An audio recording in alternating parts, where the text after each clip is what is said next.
नमस्कार, मैं साहिल दुबे। इस वक्त मैं मौजूद हूँ शंकर विरकर जी के साथ। शंकर विरकर जी एक ऐसे शख्स हैं जो अपने काम के अलावा लोगों की मदद के लिए भी बेहद जाने जाते हैं। ऐसा ही किस्सा भाईंदर से है ये, जो एक व्यक्ति लॉकडाउन के पीरियड से भाईंदर के एक जगह पे रह रहा था, जिसकी दिमागी संतुलन सही नहीं थी। मानो कि जिसे हम गरीब और एक अगर उसकी भाषा में तो उसको भिखारी कहा जाता है, लेकिन हर व्यक्ति की अलग अलग कहानी होती है। तो उस व्यक्ति की कहानी ये थी कि उसके पास घर वर कुछ नहीं था और वो रास्ते पे लॉकडाउन के पीरियड से वहाँ पे रह रहा था। उसके बाद शंकर जी को ये पता चला और उन्होंने उसको वहाँ से रेस्क्यू किया, उनसे मिला, उनकी परेशानी जानी। उसके बाद उन्होंने क्या किया, हम उनके मुँह से ही सुनते हैं। विरकर जी, जो वो व्यक्ति थे, किस परिस्थिति में आपको मिले, कैसे आपको उनकी जानकारी मिली और उनका क्या नाम था, आप ये बताएं। उमाशंकर उपाध्याय उनका नाम था। लॉकडाउन से पीरियड से वहाँ पर एक दुकान बंद था, मोबाइल दुकान बाजू में था। वो दुकान के सामने कपड़ा उनका जो भी फटेला कुछ कोई देगा, तो लॉकडाउन था तो खाना देना मुश्किल था। लेकिन वहाँ पे बाजू में एक मोबाइल दुकान है दुबे करके। वो दुबे एक लड़का यंग है, एक 23-24 साल का लड़का रहेगा दुबे। वो मतलब सद्भावनिक था। मैं उधर जाने के बाद मेरे को स्टॉल वाले, उधर एक मुची समाज का स्टॉल है, वो स्टॉल वाले ने ऐसा सब मैसेज दिया। सोशल वर्क लोगों ने मुझे बताया इधर ऐसा ऐसा है। उधर एक अपंग का पेपर न्यूज़पेपर स्टॉल है, उन्होंने बताया। सोशल वर्कर रामदेव पार्क में जो है, उन्होंने बताया ऐसा ऐसा है, तुम शिवसेना पक्ष का काम करते हैं, इतना पद पे है, नागोबा फाउंडेशन तुम्हारा एनजीओ बड़ा है, तो एनजीओ के मार्फत इसको कुछ तो आप देख लो। तो मैं 2 दिन उसको मिलता रहा, बात किया।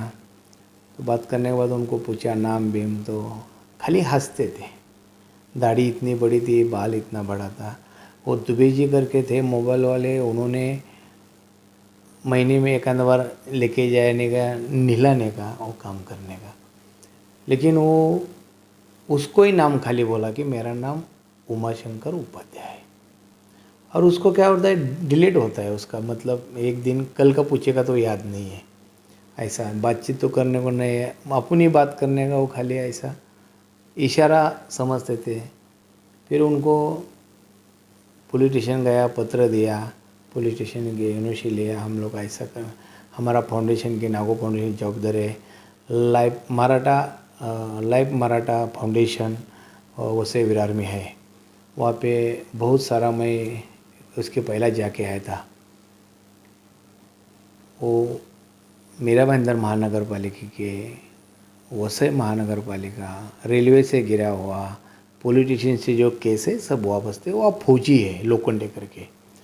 वो इंसान का काम देखा, उधर मिल के आया था। उसका मम्मी 103 साल की उसकी माँ है, वो भी उन लोग के साथ में वहाँ रहती है मुझको।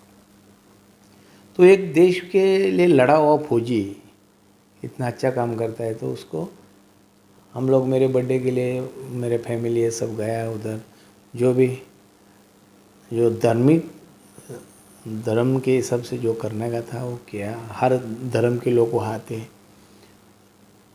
तो अपना रामदेव पार्क में मेरे को पुलिस यूनिवर्सिटी किया। फिर उनका कोई टेस्ट करना पड़ा, कोई टेस्ट किया, पालिका को पत्र व्यवहार किया। और मैं वहाँ संस्था को, मराठा लाइफ संस्था को बात किया लोखंडे साहब से कि ऐसा ऐसा है, मैं नागो फाउंडेशन की तरफ से उनको आपके उधर छोड़ रहा हूँ। उसका जब तक नए देखभाल करो, कोई मदद लगा तो हमारे फाउंडेशन से आपको होगी। तो उन्होंने बोला बेशक आपने एक मौका मुझे आप दे रहे, पुलिस स्टेशन से आता है, पालिका का अधिकारी से लोग आते हैं, लेकिन आप क्या है फाउंडेशन से आ रहे, अच्छा है और हमको मदद करते हैं और भी अच्छा है। तो दुबे जी और हमारी टीम सब नागो फाउंडेशन सरकारी गए, मेरे साथ में वहाँ के शिव सैनिक भी थे। सब हम लोग जाके उसको नहलाया, दाढ़ी बीड़ी किया, बाल किया, कपड़ा दिया। कपड़ा पहनने के बाद वाइट शर्ट था, उसने खाली बैठने को बोलने के बाद बोला ख़राब होगा। इतना ही वो बात बोला कि हम लोग को समझा कि ख़राब होगा। ये बोला नहीं अंकल ख़राब नहीं होगा, आप ये करो, अभी आपको कैसा लग रहा है, तो इशारे से हंस के ऐसा कि किया। हम ये कह सकते हैं कि जब तक गरीबी का सिचुएशन था, जब तक उनके पास कोई पहुंचा नहीं था, क्योंकि हर कोई उन्हें शायद पागल समझ रहा होगा, कोई भिखारी समझ रहा होगा, लेकिन ये आपने बहुत ही महत्वपूर्ण बात की, जब उनके शरीर पे नया कपड़ा गया, जब उनको नहलाया धुलाया गया, तो उन्होंने उस कपड़े की कदर जाना और उन्होंने आपसे ये शब्द कहा। वही बहुत अच्छा लगा कि इतना तो उन्होंने हम मेरे साथ में बात किया, क्योंकि ये ख़राब होगा तो मतलब कुछ ख़राब नहीं होगा, अपन ये अच्छा है धोबा के अभी अपनों को अच्छा जगह पे जाना है, वहाँ पे सब सोए होगा, तो उन्होंने ऐसा कर दिया। तो अब उन्हें एनजीओ में रख दिया गया आपके दौरान, मतलब आपने नागोगा फाउंडेशन हिसाब से उन्हें एनजीओ में रख दिया गया, अब वो वहाँ पे रह रहे, मतलब अभी वहाँ पे एनजीओ में है।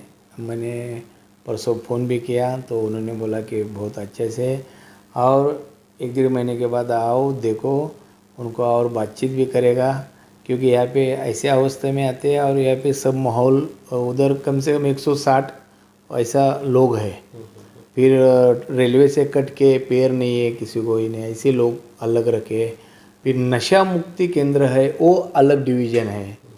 मतलब अच्छा सारा एक फौजी इतना देश का सेवा करके। तो ये जो व्यक्ति आपको मिले, क्या हो सकता है इनका जिस तरह इनके आपको पता चला, हो सकता है इनका कोई घर परिवार भी हो, तो आगे जाके पता चले।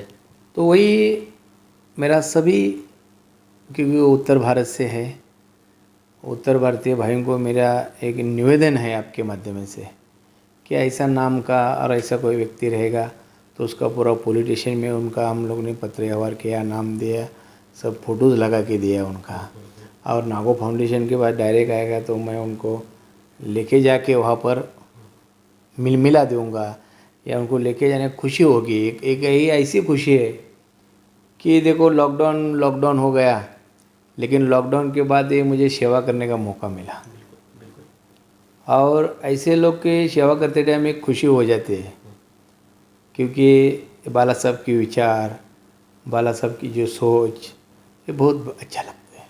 बिल्कुल, धन्यवाद। ये थे शंकर विरकर जी, जिन्होंने पूरी एक स्टोरी बताई उस व्यक्ति की जिसको उन्होंने रेस्क्यू किया। अब वो व्यक्ति एनजीओ में है, जो अपनी ज़िंदगी जी रहा है, कहीं ना कहीं इन्होंने उसे उसकी ज़िंदगी दे दी। अब वो खैर जब उसके बारे में पता चले, जब उनकी याददाश्त आए, जैसे कि इन्होंने बताया कि उसकी याददाश्त जो है उनकी वो सही नहीं है, मतलब वो भूल जाते हैं कहीं ना कहीं, तो हो सकता है अब उनको अच्छा ट्रीटमेंट वहाँ मिलने के बाद उनकी याददाश्त वापस आ जाए और उन्हें घर परिवार मिल जाए। तो ये शंकर विरकर जी ने बहुत ही बड़ा काम किया, इससे बड़ा काम कोई हो नहीं सकता। जिस तरह उन्होंने बताया कि बाला साहब ठाकरे के नक्शे कदम पे उन्होंने ये चलाया, बेशक यही उनका रहा था, यही उनका था कि लोगों की मदद के लिए वो किसी भी हद तक उतर जाते थे। तो उन्होंने यही चीज़ में उनके नक्शे कदम पे चलते हुए उस व्यक्ति को एक नई जिंदगी दी। कैमरामैन हर्ष दुबे के साथ HD news glamour times, Mira Bhayandar.